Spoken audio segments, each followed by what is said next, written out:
Hi, good people. It's Amy from Savor Salvage Scent. I hope you're doing great. For those of you who are new to the channel, this mostly focuses on all things perfume and fragrance related with an occasional other house renovation or DIY or creative project. For those of you returning, thank you so much for being here. If you haven't yet, I hope that you click the red subscribe button if you're so moved so we can stay in touch, and consider giving this video a thumbs up if you're enjoying the content. Also, feel free to leave ideas in the comments. Okay, so this is part 2 of me trying the most incredible box of decants from my friend Carrie, who oversees the channel. Totally off topic fragrance. I will put the link below to her channel. Highly recommend it. Great perfume reviewer and has such an interesting and diverse collection, she and her husband. And also she reviews products as well. And I just find her to be really straightforward and a breath of fresh air, frankly. So Carrie, thank you so much. She sent me 50 decants, and a lot of things are things that I had wanted or mentioned, and good and bad, some things I didn't know that I needed, and now I do. I will link the first video below, the first 20, I think 4. So we're gonna do 25 through 50 today. Obviously, I'm not to go into depth of each one, but I'm gonna tell you a little bit about them and how they work for me. So first is Club de Nuit Intense by Armaf. I have read a lot about this. This is a, reputed to be a Tom Ford Noir dupe. It is a beautiful perfume and I think smells way more expensive than it is, but it's not something I need. It's an accord that is popular right now, especially I feel like in Middle Eastern perfumery. So like a floral, spicy oud. And it's really nice, but it's not, I don't love the accord. A lot of people do. I certainly think it's beautiful. Again, if somebody had this on near me, I would think they had nice perfume on for sure, but it's not in my lane. The next is called Eternia by Armaf. I have not, I don't think, tried many of their scents, and this was an absolute immediate love for me. This is the most grown-up, sophisticated orange vanilla that I have smelled. It is gourmand and sweet without being like too artificial. It's deep and rich. It somehow stays elevated. It doesn't smell cheap or too young, or I should say too sophomoric. It's beautiful. So this is something I'd like to own. And I looked it up and it's not terribly expensive. It's like $30 a bottle. So that's nice news. Really loved it. Next on the list is Zara's A Sweet Pastry in Paris. I don't have this on a scent strip because I own it. It's one of my favorite lemon perfumes, sadly. And I don't know why. It seems like sometimes Zara will make perfumes and take them immediately off the market. And it's so sad because this was really popular and now it's skyrocketed in price. I have a big full bottle of it. I love it. It is lemon pastry, truly, or to me it's more lemon meringue, and it's so good. And it originally was only like $20-25 a bottle, I want to say. It's incredible, but really hard to get now. So thank you so much, Carrie. I am going to pass this on to one of my best friends who loves lemon everything, and I know she's gonna love it. So thank you so much. Next is Zara's Red Temptation. This is a great Baccarat Rouge 540 dupe. Really nice. Like one of the best I've smelled, actually, and it's, again, very affordable. As you might have heard in the last video, I am over Baccarat Rouge dupes. I loved Baccarat Rouge. I think it is groundbreaking and beautiful. But my goodness, all the dupes. But this is a really good one. So if you love it, great price. Probably about 1/10 of the price of the other. So really nice.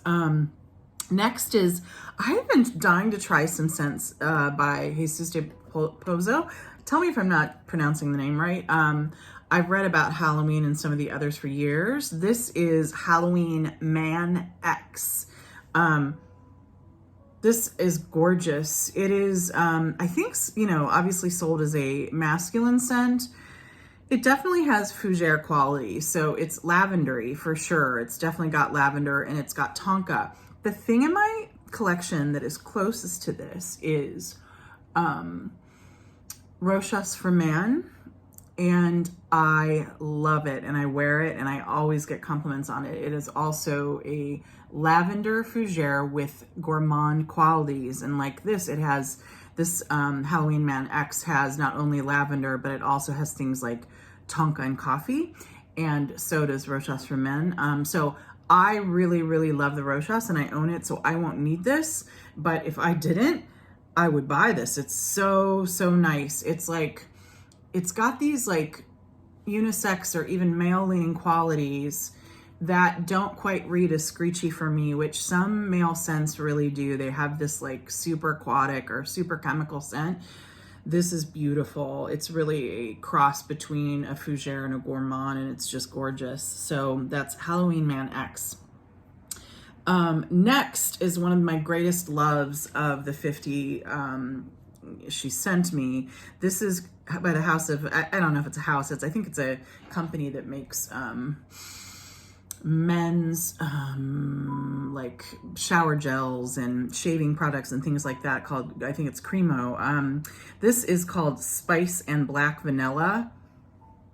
Man, did I love this the minute I smelled it, and I love it on my skin. I love it on paper. This is so gorgeous. It's, I would call this, one of my favorite scents is Ragba by Lattafa, which to me is a scent that is like dark resinous vanilla with some oud, and it almost leans, it has this scent that smells a little like rubber for me, but somehow I like it, and it might be because I grew up in Akron, Ohio, where blimps are made. But this has some of those qualities, and I would say it's a little less oudy, and it's got more nutmeg and cardamom. So it's like this dark resinous vanilla with some nutmeg and cardamom. It's gorgeous. And again, I think this is a product made for men. Who cares? I am absolutely going to buy this and I love it. It's beautiful. Next one is kind of surprising. So I know so many people like Ariana Grande scents, and I often read about them and think they'll be interesting. One I like, I think it's Moonlight? It smells like a slightly smoky marshmallow. I really like it. But I find a lot of her scents to be just sweet, and to the point like it's a little sweet and then I barely can smell anything. I have a little of that experience with this scent. This is Ariana Grande's REM. But yet this has some really, I think, unique qualities that I'm really surprised by, and it's really cool. This, you get like a lavender and tonka, but you also get this salty muskiness. It's a really interesting, like, it almost smells funky, but in a good way, skin scent. So again, it's light. It's not very strong, but I think it's very unique for a celebrity scent. I'm really impressed, and I think I want to bottle this. It's just so unique, and I love lavender scents. I like some salty scents, some I don't like at all, like Olympia I do not like, but this is really interesting, and I think I'm just being reminded that I really like lavender. Beautiful. So that is Ariana Grande's REM. That was a really fun surprise. Also in the category of surprises, when I saw what was written on this decant, I was like, this is so dramatic, but I swear. Have you ever known that you really, really, really hate a food, and then you're at, let's say, a wedding or somebody's house, and they're like, oh, I'm serving you this food, and you're almost like, oh God, I'm so frightened. Like, am I going to throw up? And what's going to happen? How bad is this going to be? That is what I thought when I read CK1. I adore perfume, and there are only a few perfumes in my whole life that I hate, like that I am just cannot tolerate and make me crazy. CK1 is one of them, like to the point where I can't think when I smell it. I'm just, Rawr. So I read CK1 and I was like, oh no. But it says CK1 Shock for Men. And I've read that like that is a really good scent. Let It Be Alone being a really good inexpensive scent. So I was like, okay, you're going to smell this, Amy. Just a reminder, you always need to smell it and don't prejudge it, because I hate CK1 with a passion. I love this. It is so nice and smells so much more expensive than it is. So what I wrote down is gorgeous, spicy, woody tobacco, but it's also not like, you know, sometimes you get those smokier tobaccos and they're great, but they're like only suitable for like fall or winter. This is beautiful. It's light enough that I think you could wear it year round. It's so nice. And I know it's sold to men, but I honestly think anybody could wear it. Definitely, I mean, has a male lean, I suppose, but it's great. I love it. Love it. Now I understand why. It's often on like hyped up lists, and now I get why. This next one I've been wanting to try, even though I just said I'm sick to death of Baccarat Rouge dupes. I have heard this is a really good one, so I was excited to try it. It's Al Haramain's Amber Oud Rouge. It's really nice. It smells really darn close. A lot of people say this is the closest for the money, and it's pretty affordable. I want to say it's like $50, something like that. It's in a beautiful bottle. It's great. I think the world needs about 50 less Baccarat Rouge dupes. But for those of you who love it, and I get why you love it, it is gorgeous stuff. This is really good. So makes me want to try more by Al Haramain. I do have a few that I really love. So the next two I've been dying to try too, for probably like for the longest time. So both Molecule 1 and Molecule 2 by Eccentric Molecules. So Molecule 1, I think these molecular perfumes are so interesting. So they're, you know, for those of you who don't know, they're factory or man-made, and it's a chemical, in this case for one, called ISO-E Super. A lovely woman owns a niche indie perfume company in Cleveland called Yates. I will link her information below. Great. And if you live in the area, she has perfume workshops where you make your own scents, and I'm telling you what, she's awesome. She also will make haute what's it called when a scent is made for you? She'll make scents for you, and she's just a wealth of knowledge. She's amazing. But I've smelled ISO-E Super in her place, and I really liked it. I really love this now. My understanding is these scents aren't necessarily supposed to like blast out into the world, be high composition. It's one, you know, it's one note, but you're supposed to, you smell it on people. Like my understanding is sometimes you won't even smell it on yourself, but people will smell it on you, and they're supposed to be real compliment getters. This first one, it's so bizarre because like, exactly, I can't pull out like, I mean, I guess it smells a little woody. That's the one thing I was like, yeah, I can pull out some wood. But other than that, that's kind of what all I get. But I get more of a feeling than a smell. Like, and here's what I mean. It makes my head feel clear when I smell this. Is that strange? Is it like, do other people have that effect? It's really nice, and nice enough that I'm like, I would love to try this and see how people react to it. It's very, very interesting. And I've heard that people love it on, you know, on other people. Now the second one, Molecule 2, I didn't love quite as much. This one, I get more like of a boozy, dank, almost like moldy kind of quality. So this one I didn't like as much, but again, it would be interesting to test it on your skin and see if other people like it, because I think that's part of the point. So yeah, Molecule 2, not as much. I didn't like that as much as I really liked Molecule 1. So next, Juliet Has a Gun. I was super excited to try. I've only tried like one, I think, scent, and some of them are just like huge favorites by people. This is Lipstick Fever. It definitely smells waxy. I think lipstick scents are so interesting, and honestly, the best I've smelled are by Frederic Mall's, you know, line. They're crazy good, and I really, really like one. Oh shoot, it is by a company. Let me think. What is it called? I'll think of it. Sold by Anthropology. I'll link it below. But it's one of my favorite lipstick scents, and it's really inexpensive. And then there's, oh gosh, I'm just thinking, I'm forgetting every name. Blue Marine makes one that's really, really beautiful and really inexpensive. This is kind of in between. It's, you know, more than 50, less than 200.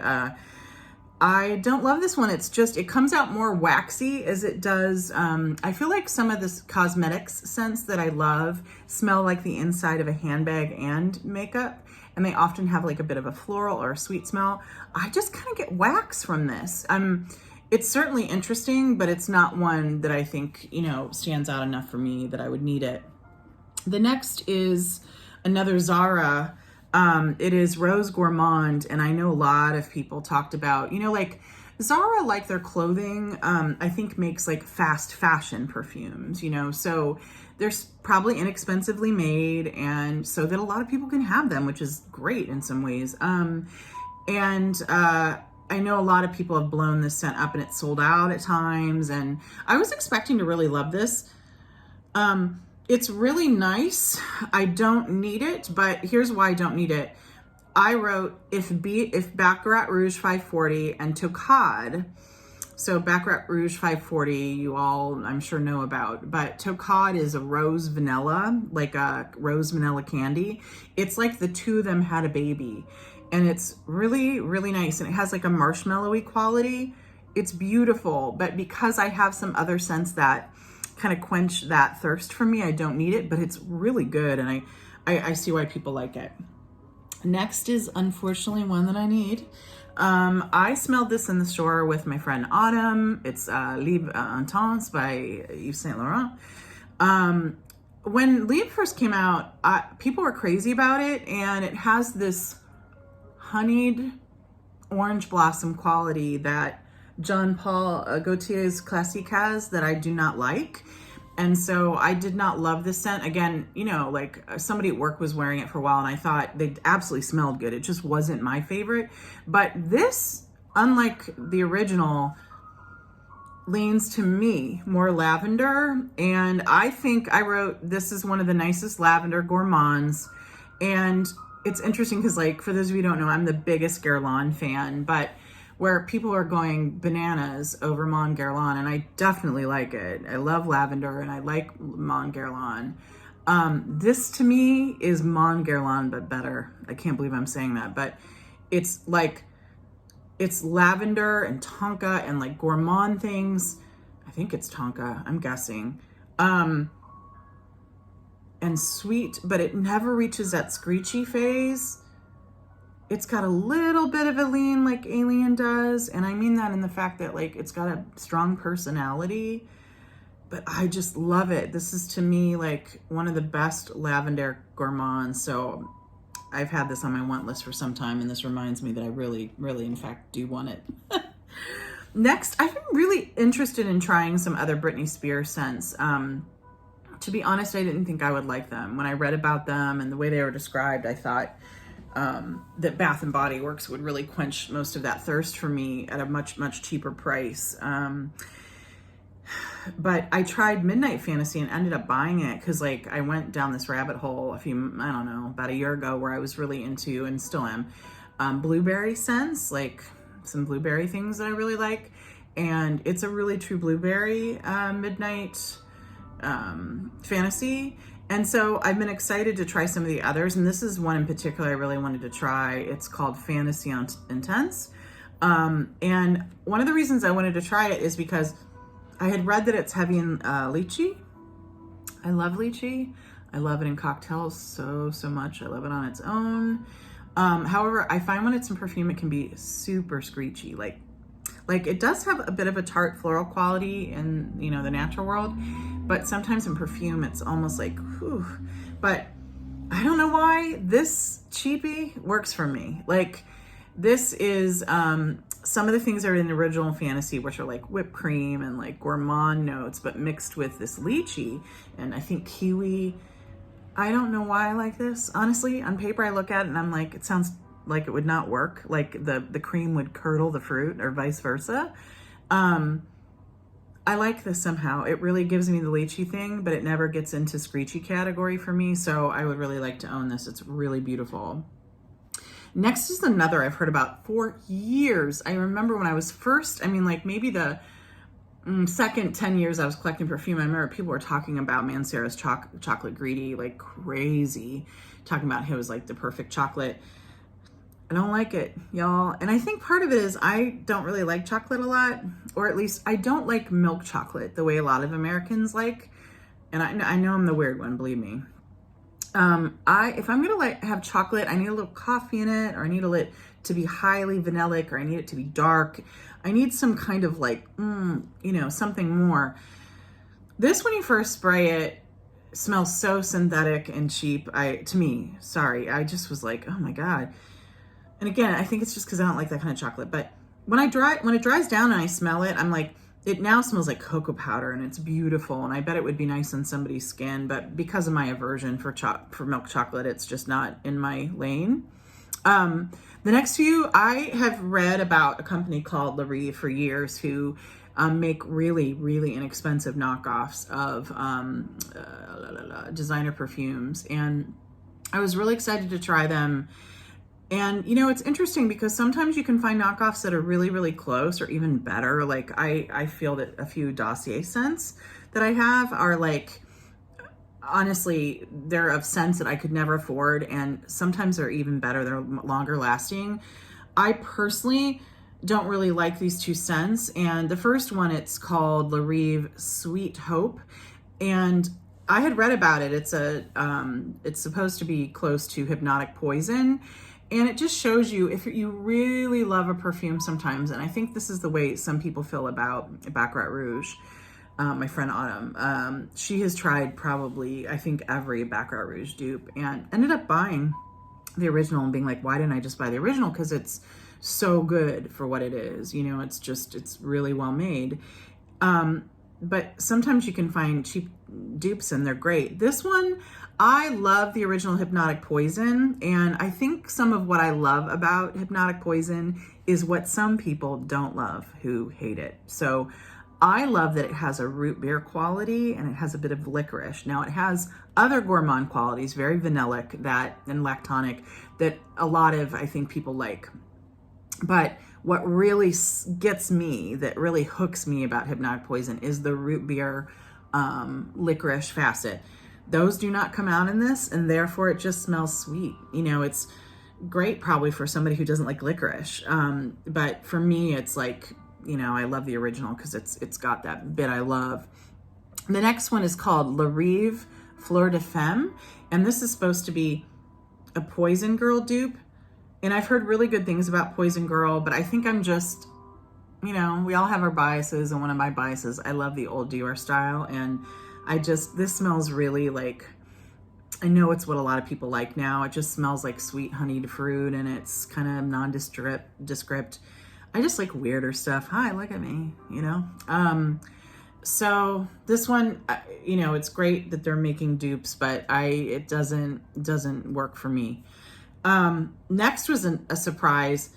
I am obsessed with Cabotin and with Cabochard. So two really popular scents by the House of Grey. They just have a few scents, and I've read for a few years that the rose one is really interesting, the Cabotin rose. And this, again, just shows you we're all different, because on paper, I think this sounds really interesting. And I love the original Cabotin, but I get the rose, but I get absolute nail polish with this one. I cannot get past it. I literally sprayed it like 5 times because I was like, Amy, you love gray. You're going to love this. And I keep smelling nail polish. So it doesn't work for me, but I know a few people that really, really love it. And I'm sure I would love it on their skin. Something to do with me. The next two are two by Anne Klein. I was so excited to try. I own the black bottle, and so I'm going to pass that on, Carrie, to someone else, and I'm going to talk about it in a minute. But I had never tried the Anne Klein in the red box, and don't you know, I love this thing. Absolutely love it. I shouldn't be surprised. I love a lot of vintage scents, but I wrote, if blonde. So Versace's Blonde is a beautiful, bombastic tuberose white floral scent that I love. I have an old bottle of it. It's, to me, one of the best of its kind. If Blonde and Paul Sebastian's Design, which is many, many note concoction that I love, love, love. I think from the 80s. If the two of those had a baby, I feel like that's Anne Klein. I actually thought I smelled carnation at first even. It's not a note, but I just love this vintage floral style, and my bet is that this has a little peach in it too. It's beautiful. Absolutely love it. Can't wait to get a bottle. I hope it's still affordable. So thank you so much for turning me on to this. It's so funny, Carrie, how like, you know, some of these that you'll write and think about for years and you just for some reason have not taken the leap. So anyways, I'm really glad to have this now. And then she sent me Anne Klein too, and I'm going to pass that on to somebody because I own it and I love it. This is, I wrote a peach amber, kind of like, if you like Obsession, if you like Paloma Picasso, if you like Aromatics Elixir, you're probably going to like this. It's got a bit more of a sandalwood dry feel to me than some of the softer ambers, but it's really, really cool. And it's a really inexpensive, but you can find it for like $10 to $15 bottle. And it's, oh my God. And when it dries down, it gets a little more powdery. It's beautiful, beautiful. All right. Next is Elizabeth Arden Fifth Avenue Royale. I bought this, and I'll just admit I bought it and I returned it immediately. I actually thought it was off when I bought it, and I think there's just something in this perfume that doesn't work on me or my skin, because I've known other people who are like obsessed with fragrance that are like, this is an amazing perfume. And I don't know, y'all. I don't know. It doesn't work on me. But I know people love it. So I'm again going to pass that on. I know that a few of my friends will like it. Another in the Arden line she sent was Fifth Avenue, New York. Now this one, I think I'm going to have to own. It's so bizarre to me and interesting. It's like unlike anything that I own. What I get, there is quite a few notes. This is, by the way, I think a limited edition. Yeah, Fifth Avenue, New York. There's many, many things, but I get apple and sandalwood. And what's cool to me about that, it's like green apple and sandalwood. I like apple, but often when it's done by itself, like as a body spray, and it's really like juvenile. It smells literally like the fruit, and you know, it's not complex. This with that sandalwood makes the apple not too sweet, but yet there's the dryness of that sandalwood. It's so interesting. I think this would be so cool in the fall. So I think I need to own this. I hope it's not too expensive. Arden's Fifth Avenue, New York. Really cool. Here's another exciting one. So this is Arden's Red Door limited edition. So I was just thinking the other day, this is a perfect example of, I read about it for years. I love vintage perfumes. It's inexpensive. Why the heck have I not tried this thing? I was just thinking the other day, and here it is. And I love this thing. If you like old school carnation scents, and here's what's crazy, there's no carnation in this. I was sure it had carnation. It's a soapy, I get like soapy carnation floral balm. If you like D&G's Red Cap, I bet you would love this. And I still think this is affordable. I have to look into it. Maybe this limited edition isn't, but I love this thing. If you love a lot of vintage scents, I bet you'll like it too. So this is Elizabeth Arden's Red Door limited edition. I have two more, going from very affordable to wickedly expensive, friend. This is Athalia by Parfums de Marly. I have to be honest, with the exception of, oh shoot, there's one amber scent by them that I am obsessed with. I can't think of the name of it. I've only tried a couple of their scents because as irritated as I am by so many people wearing Baccarat Rouge and every company making a dupe, second in line is Delina, to a point where like, I don't care if it's a decent perfume anymore. I'm so sick of people talking about it like it's new, and we don't have to have 30 dupes of it, or at least I don't. Sorry, guys. So I've been reluctant to try other Parfums de Marly scents, and part of the reason is they're wicked expensive. Well, guess what? This one I really like, and so I'm like, maybe I'm gonna eat my words. This is, to me, the most beautiful amber and orange together. It's like so grown up. It's got that earthy fall aspect of amber, but it's sweetened and honeyed by this syrupy orange scent. My goodness, this is beautiful. It's just beautiful. So I'm really glad to have tried this. Thank you, Carrie. I would have never been able to try it on my own. So it's so cool. And then last, with a bang, again, eating my words. I was like, I'm not gonna like this line or this house. Wrong. This is called Saffronade, I believe. And I was talking about another scent that I was testing, and I love pear, and I wish there was pear in perfumes more. But often when pear is in a perfume, it's honeyed and it's like jammy to a point where it gets almost screechy to me. It smells like fruit cocktail. This is the most beautiful, fresh pear and fresh orange blossom. Not chemically, it's like the orange blossom you smell in the air the minute the bush starts to flower, mixed with a fresh cut pear. And yeah, this is, I guess it's pronounced Saffronade. Tell me if I'm incorrect, but oh, I love this. I might have to buy like a, bigger decan. I'm not sure. It is one of the nicest pear scents I've ever smelled. It's so beautiful. So thank you so much, Carrie. Again, for those of you who haven't listened or experienced your channel, I'm linking it below.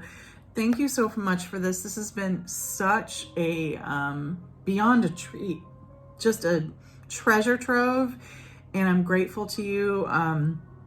And I would love to know from you all, any of these scents that I've tried over these last 2 videos from Carrie, which are the ones that you have worn? What are the ones that you might be interested in?